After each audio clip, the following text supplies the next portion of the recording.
Hey, what's up? It's Kevin Rogers. Welcome to Copy Chief Radio, brought to you by copychief.com. See how that works? Let's get into it. So what's up? Good to see everybody. We got a great show today. We're going to do some best things. If you're new here, real quick, the best thing is where you, the faithful members of Copy Chief and subscribers to the Copy Chief newsletter, who are all here in attendance today, can come on camera, got to be on camera, and be live mic ready, as we call it, and share the best thing you learned this week. Doesn't have to be this week. That's what we call it. Best thing I learned this week, and then it happens in under 2 minutes. You just tell us what it was, where you learned it, why it was particularly interesting or relevant or mind-blowing for you, how you applied it, maybe an example of how you used it, and then, this is key, we end with an if-then statement, right? Because that wraps it up, puts a little nice bow on it. So you say, if you want to attract people to your gas station and you really have nothing special to claim, make up something like putting pink air in their tires and you'll see a boost in customer attention, something like that. That is an if-then statement. Got it? That's how it goes. And I'll do mine to kind of set the precedent and set the format. So here is my off-the-cuff version of the best thing I learned this year is that the most valuable thing about building a platform is to invite other people to step on it and shine.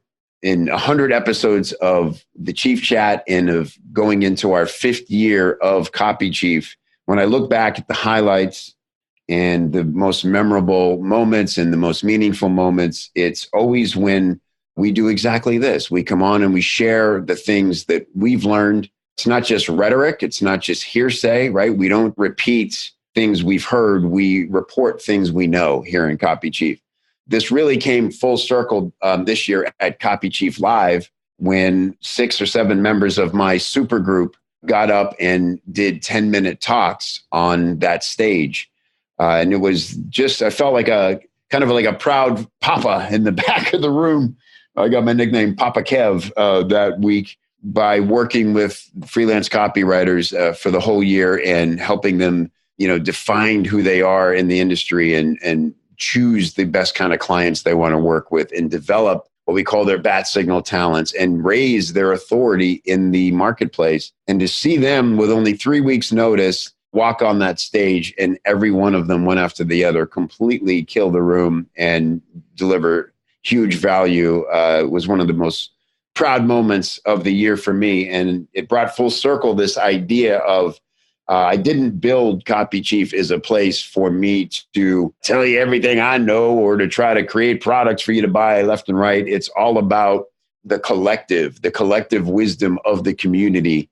It's been an amazing privilege and pleasure to bring other people onto the platform and watch them shine. So if you are feeling lonely or confused or lost on this journey into your marketing superstardom or your copywriting future, then come in and join us in Copy Chief. And if you're already a member of Copy Chief, remember that you're never alone, that you've always got a safe place to share, to learn, to discover. Look, we're all inundated with way too much information. We're all overwhelmed with all the things we could be learning or studying.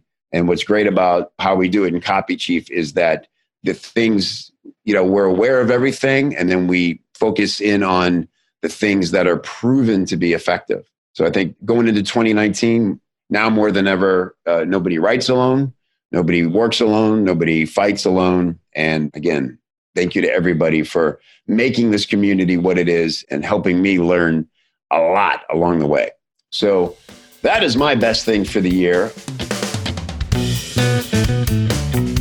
Everybody, if you're just joining us, our members and some illustrious special guests are sharing the best thing they learned this year, which is, think about it, right? How do you choose such a thing? I'm sure everybody has several choices they could be sharing with us.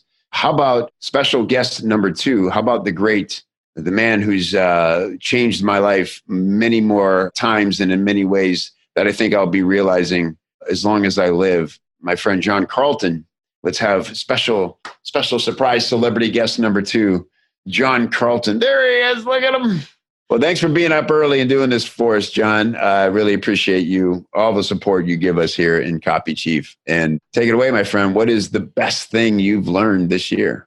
Okay, for me, it's a bit of a retread. Claude Hopkins, talked about walking a mile in your prospect's shoes, and everybody kind of understands that to a very shallow level. Excellent advice. But what I discovered as I was looking back over the past year, for some reason, it just focused in on this. And I was realizing that my consulting clients, my SWS students, all the mastermind hot seats I was doing, I was finding myself repeatedly coming up with more empathy. We need more empathy. And I think what was happening was people get a little numb. I don't think, only sociopaths lack empathy. What normal people do is kind of put a damper on empathy. They don't fire it up like they should. So what I started thinking about, and what I find myself concentrating on, is telling people to stop focusing on, quote, the market, and start thinking about the 1% to 5% of the people who will actually buy, either in your ad or on your house list or whatever business you're in. You're not dealing with 100% of the people out there. You have to think about the guy who will buy and what trauma he's going through, what harrowing situation he's in, or what emotional triggers that are making him or her go, hey, wait, that's me you're talking about. And that can change. That's the keys to the universe. I've talked to guys like Caleb. I was mentioning that to back in June, and he said he started questioning his audience. Why were they responding to his appeals? And he was verifying by actually talking to buyers that, they were in a certain level of trauma, some kind of upheaval, an emotional bloodbath was going on in their lives, depending on what the product was. And really putting yourself, now it's not easy to do. You don't just say, okay, I get it. I get it. You just got divorced. You're kind of worried about money. You're worried about the political situation. Yeah, I get it. Okay, here's what's going on. That doesn't pull it anymore. You gotta really get in there and understand what the heck is going on in their lives that is putting them in a situation where they're even responding to what you're talking about. So for me, it's all about rejiggering the empathy gland inside of your brain. As copywriters, we should be steeped in empathy anyway. And I'll bet there are at least a few people on your list that are reaching for the dictionary right now, or digitally reaching for the dictionary right now to see what empathy is. That's got to be one of your number one tools. That's what makes great salesmen great. And that's what makes great copywriters great. Thank you, John. I really appreciate you being here. Empathy, a great rule to live by. Angie Coley. Now, for no apparent reason, I've changed the way I say Angie's name overnight. So this actually came up during an RFL conversation earlier this week with some of the students, where somebody said, there was one assignment that I didn't get. And I was sitting there trying to make myself do it. And I ultimately did do it, but it was a struggle for me to actually sit there and do it. And that got me to thinking, I'm going to make a weird connection here. There's this one time where I was trying to go somewhere and I was pretty sure I knew where I was going, but I wasn't entirely sure. So I plugged in the address into Waze, which is a GPS app. And I'm looking at this route and I'm really confused because it's taken me all the way around the most direct route. And I was like, I don't understand what's going on. So I ignored Waze. I told Waze, you have no idea what you're doing. And I went the most direct route, and I wound up smack dab in the middle of gridlocked traffic at 9:00 at night in suburbia with no way out of it because there had been a shooting in the street. Oh, wow. And all of that was closed down and they were routing people around. And the GPS knew something I didn't. That's right. So that brings me back to the main point that, sometimes you're going to get directions that you don't quite understand. And it's up to you to determine, do I trust this person? Are they qualified to give me advice? Do they have experience solving the problem I'm trying to solve? And if the answer to those 3 questions is yes, then maybe you got to trust your internal GPS. Oh my goodness. I got to get the sound machine out for this one. Yeah, that was goldie. I mean, that may have been the perfect best thing, Angie. The story was interesting. The analogy was perfect. The lesson, it was tight. Wow, man, you're setting a new standard. That was fantastic. Thank you. Angie Coley, everybody. Wow, man, that was good. Yeah, the interesting thing, actually, an addendum, that should be in your next blog post, Angie, by the way. And here's an addendum to it. Waze, as I've learned, is the reason it's so, some people prefer it, is it's reading other users, I guess, right, in their GPS, and it's sort of a crowdsourced GPS. That's how it can tell you this way's clear because they see other cars moving freely in those directions. And we could equate it also to have a community. Don't just have a person you trust. Have a whole community of people who collectively you trust to get you there faster, right? Pretty cool. What's up? What's the best thing you learned this week, Bill? All right. I think I got the format down. So just hang up on me if I goof it up, right? I will. So I'm legit ADD, but I consider that in a good way with things. It's beneficial in a lot of ways. But the best thing I learned is that I finally need to accept focus, right? I need to pick that one thing that came. It's kind of funny how things kind of confirm themselves as time goes on. We talked a little bit on our call. I think it was last Thursday, right? Getting ready for RFL and right. Chief and all that.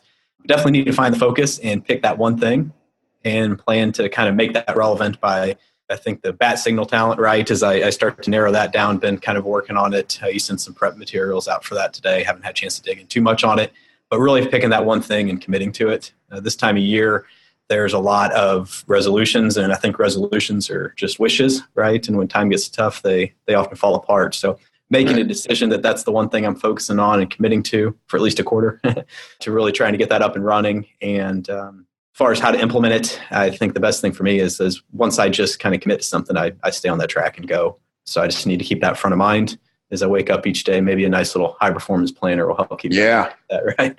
So, if you're like me and you get shiny object syndrome, use this time of year not to make a resolution to tackle A, B, and C, but just figure out what A is and give that everything you got for a good 90 days. And hopefully then that it works for us all. Awesome. Good stuff, Andy. Thank you, brother. Really appreciate it. And can't wait to get to know you better and work with you more in RFL. Absolutely. Good stuff. Good advice, man. Look, to-do lists are good, but like I said with this, it really starts with your intention. Like, are you ready for this? Why is this important? Kind of got to know your why. And again, like I said, when I saw this, I was like, oh man, that might be the perfect thing, because my why was clear and my what was clear, that I was going to change my schedule to strategically help me create better output. What is, Dean Edelson, the best thing you learned this week? I just took a strategy, the exact one that Dean Jackson had presented on stage, and I'd known about it for a while. After I got back from the event, I ran into somebody who was doing local marketing for a franchise business. We started talking. He was talking about his lead gen was pretty good. And I said, so Facebook ads, and they go right to the sale, right? They get somebody on a phone. And I said, all right, so if people don't buy on the phone, what do you do? And he said, well, we consider those dead leads. So I said, really? I said, would you like them undead? Revived? And he said, yeah. I said, all right, I've got something that let's try it out. So I just immediately, this was in less than 2 to 3 days of getting back from Copy Chief Live. And I said, let me write a campaign for you. And I said, if I'm going to do this, you've got to keep it the way I write it, and you got to send it out right away. You're not going to write on this. We're going to implement it right away, and we'll do it with a portion of your list. So we took one of the franchise lists that had the best response from the sales, but they had 800 people that didn't respond, sent out the first email, and within 2 hours, the guy emailed me and said, holy shit, this is amazing. And so I guess the if-then would be, if you hear something, if you are inspired, if you get an idea, implement it right away. You had mentioned this. So what if you fail fast and get up on your feet? So if you're inspired by an idea, implement it right away. and then see what the results are Right. and improvise on them and go from there, because it's just, you'll be surprised every time. Great stuff, Dean. Thank you, my friend. I really appreciate it. I'm going to have you back on the panel if I could. I'd appreciate that. Thank you. Yeah. What is it? Perfection is the enemy of progress, right? I love that story. Like, that's the thing. And that's the other thing about putting your brain towards something you trust, a resource you trust. Again, just not letting everybody distract you with every idea they've ever had, but saying, okay, I trust that when I go to an event like Copy Chief Live, I'm going to hear things there and learn things there that I'll be able to implement in ways that I can't even yet fathom, as in Dean's case, blowing the minds of perfect prospects, where otherwise, because again, it's just that key phrase, right? I have dead leads. What's Dean's headline, Dean Jackson's headline for the 9-word, for email mastery? The magic, something like the amazing 9-word email that revives dead leads. So awesome. Perfect. You know what's even better than listening to a conversation with people who are leading the industry in marketing and copywriting? Having conversations with them and being surrounded by like all the best ones, all the coolest people. It happens once a year at Copy Chief Live. In 2019, the dates are October 28, 29, and then the special Freelancers Only Day on October 30th.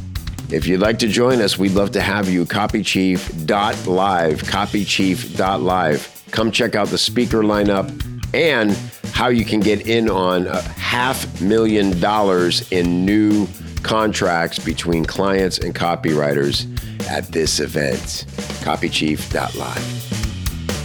I have been doing authority content since May, and then I did a talk last week at Copy Chief Live. I knew that a lot of the times authority content is all just about the process, and you just have to really stick to it, and one day it's going to sprout into something. And I saw that sprout this week when I sold 2 consulting calls in one day. Maybe it's from the webinar I did at Copy Chief Live, maybe it was from the talk, but it was pretty amazing because before then I was doing these solely just to sell the done for you service. But I learned that there's a whole segment out there. There's an avatar simply just for a consulting call. And maybe that'll turn into something, maybe it's not. But I learned that to have multiple offers for those different avatars. Who knew? I would be teaching this to myself. But if you have a high-end offer, also have a low-end one too, if you want to work with more people. Awesome. Great, Allison. Thank you for rolling out of bed and showing that. And congratulations. How cool is that? And by the way we frame it in Real Free Life in the RFL program is to have a step 1 offer. So you need to know what your main offer is. And this can be what you do with clients, but it can also supplement your income that you do with clients. And then when you want to have sort of a baby step offer, a really simple thing, it can be a consulting call, it could be a critique of some kind that allows you to give great value and spark the relationship, get the relationship going with your, what might be a great prospect. And guess what? If they're not a great prospect, you know from the small baby step service you're providing that you don't maybe want to work with them right now. Maybe they're not ready for you right now. And all you have to do is not offer to do anymore. And if they ask you and you go, yeah, I do have some other services, but I'm pretty booked up on those. But here's a couple things you could do and reach out back to me once you've done those. And let's talk some more, right? Super friendly, super helpful. Nice way to say no. Or if somebody's like a perfect prospect, you'll just know it. Kismet will be there and boom, you're off to the races. Greatest way to get paid to qualify your leads. And so congratulations, Allison. The reason that will work, I dare say the only way that will work is through authority content. You've got to be making videos. You got to be writing articles. You've got to be getting on podcasts. You've got to be putting yourself out there and training people on how to think of you, how to talk about you, how to hire you. It's easily done when you've decided what you want to be your next level as a freelancer. Eliminates distraction, allows you to focus, create, and capitalize. Pretty awesome. Thank you, Allison, for sharing that. Super cool. I'm going to bring on Ross O'Loughlin, a guy who is just so in the trenches, so smart. And this year in particular is, I think, probably the person more than any who takes what he learns from other people, especially Dean Jackson, and puts them into practice at the highest level. Proud to work with Ross on my campaigns, and we've accomplished so much together, and this year's going to be twice as good. There he is. Oh, where'd he get one of those hats? Who do you know? Damn, son. Wait. Gotta get it blanket. Oh, That's an emergency. yeah, man. I love it. What's up, buddy? Shedding light on the situation, Ken. From Cork? Are you still in Cork, Ireland? Yeah. The hometown? Home of Ross O'Loughlin and Rory Gallagher? Yeah. A lot of soul coming out of there. Wouldn't be anywhere else today, Ken. Yeah, it's beautiful. I'm glad you're home for the holidays and here with us today with your other family. So tell us, Ross, what is the best thing you've learned this year? Yeah, so this year has been a crazy one for me. Like, it's been a lot of hard work over the last few years. And prior to this year, I was still very much in the, working for other people. And this past year, I kind of went out by myself and said, all right, let's get my own thing going. And before doing that, I went to hang out with Mr. Dean Jackson. And, Dean's famous for his lesson of what would you do, if you only got paid when your clients got a result. That's something that I kind of implemented pretty hard this past year. It was kind of foolhardy in a sense that I went like full on into it and was doing work without getting paid like at all for months at a time. But I looked at the numbers at the end of this year and they were pretty good. So it worked. And I think what I can really conclude like at the end of this year is that it's all about the result, right? Like, people pay you, copywriters, marketers, to get results. And, to really succeed, like, you need to get good at getting a result. And if you're not able to get a result, you should work hard on figuring out a way for you to be able to get the result that people actually want. Because if you can, you have to do very little convincing, right? Like, if you're able to deliver the result, it's really easy to get people to say yes, as opposed to trying to convince them to pay you to maybe do something that might get a result, right? Like, it's so much more difficult that way. But, once you're able to get a result, and if you think and you can get a result, then the big lesson for me has been like, take a risk on yourself. If you can get the result, take a risk on yourself, trust yourself that you're able to deliver. Because if you can, the rewards are fruitful and many.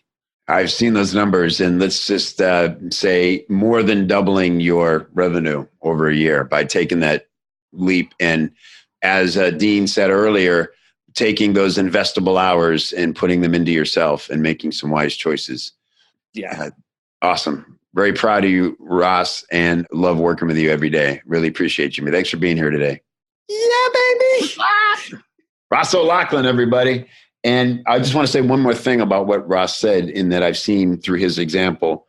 When you're brave enough and confident enough to do a results-only agreement with a client, think about how high your standard is for the type of clients you'd be willing to work with.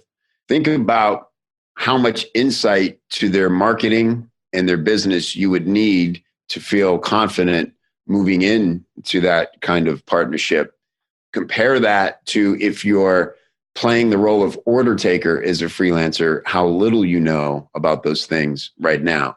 And I'm not saying that you should grill every potential client about the entire health of their business, but the more we know, the more we know about our clients and how they run their business and their marketing, the more valuable we can be to them when we understand the big picture. So thank you, Ross, for being a great example of that. And what an inspiring story it's been to watch your skyrocket to the top. I consider myself a remedial RFLer. I did RFL over a year ago, but RFL 7. The best thing I learned was to stop over preparing. So here I am talking to you live. It would have been really hard for me to do this a year ago. Yeah. Now I'm finally starting to take the stuff I learned in RFL and use it in my own business.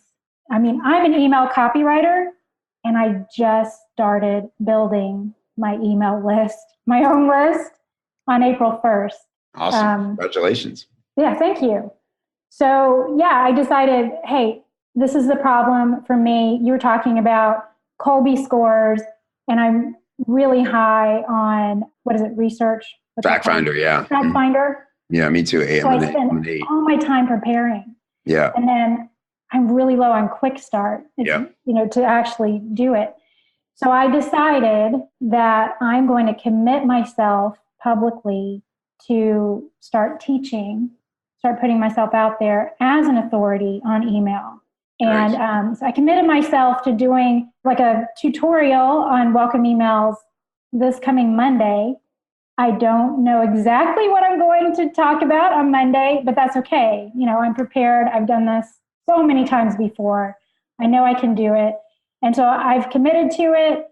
I've learned it's the only way I'm going to follow through and put myself out there. I love it.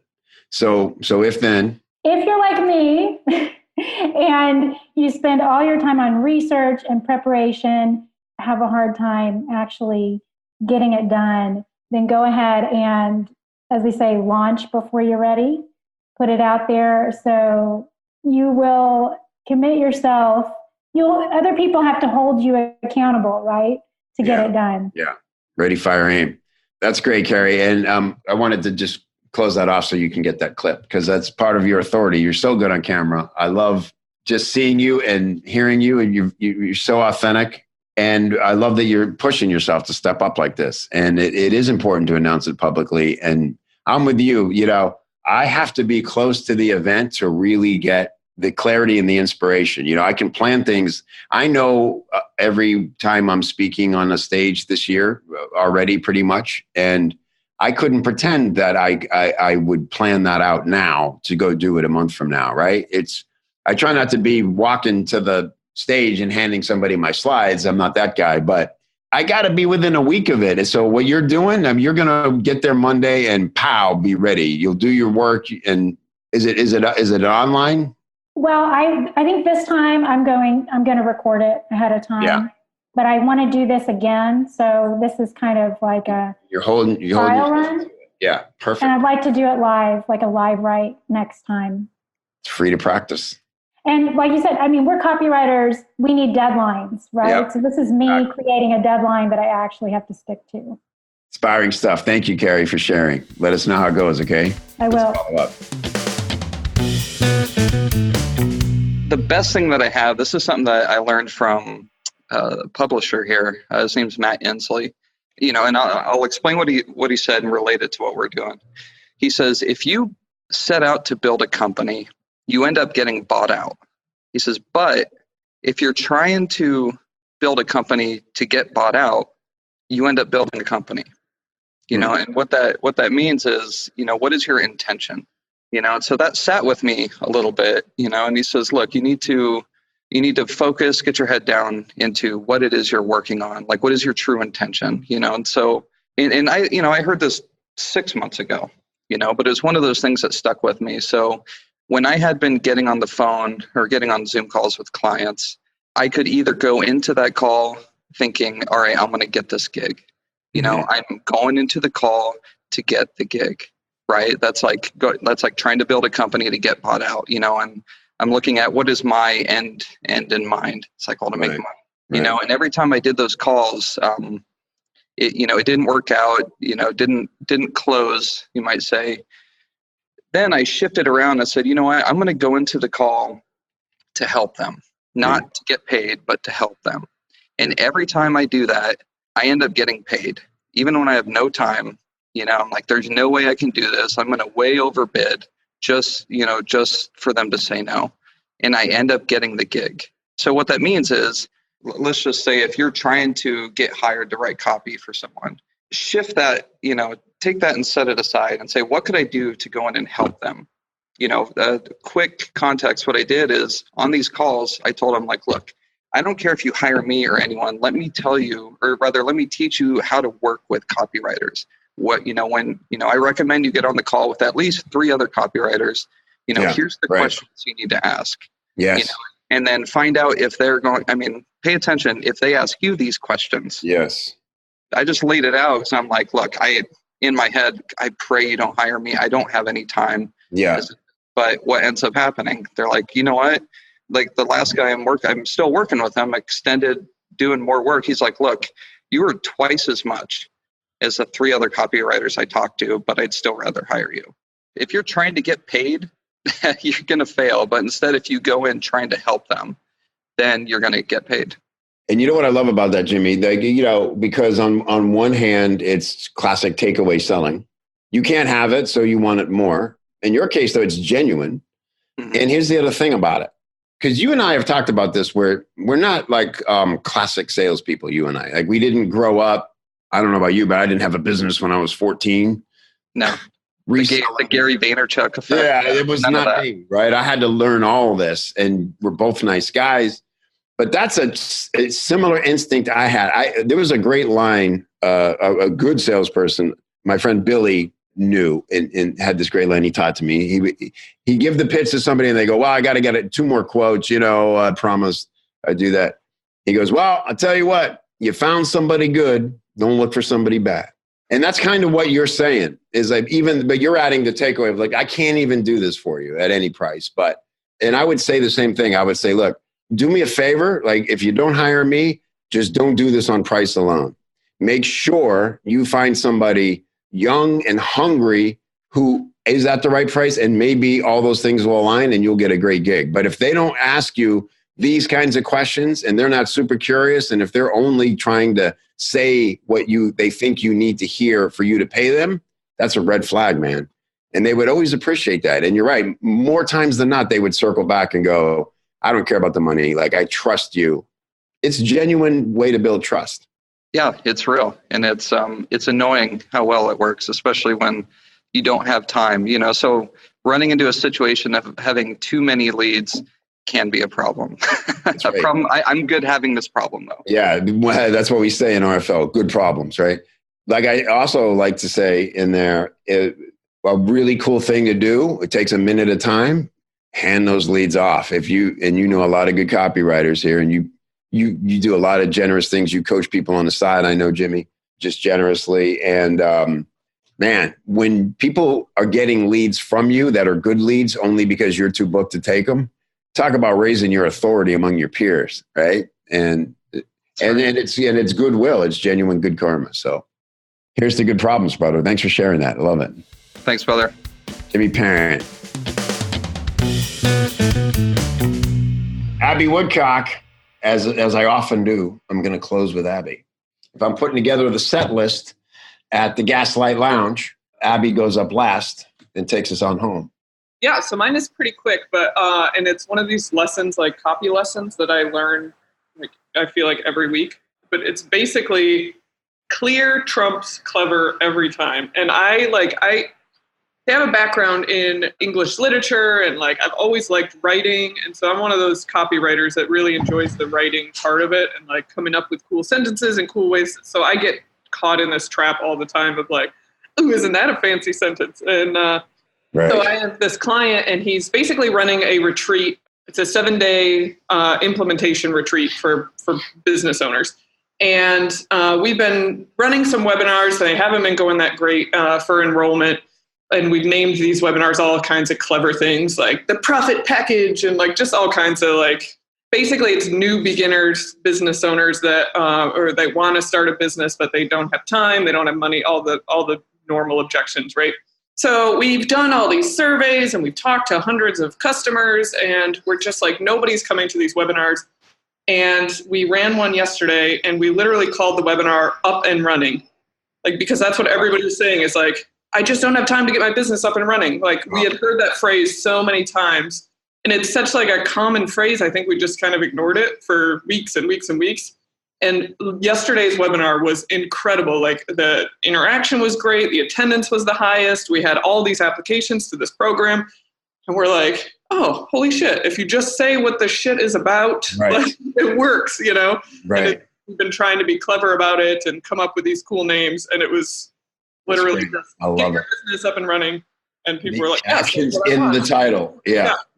And and that's what they wanted. So it's just a good reminder to just say it straight. If you can't figure out a fun way to say it, and even if you can, sometimes just say it straight and see what happens. And a lot of times that's going to give you way better results.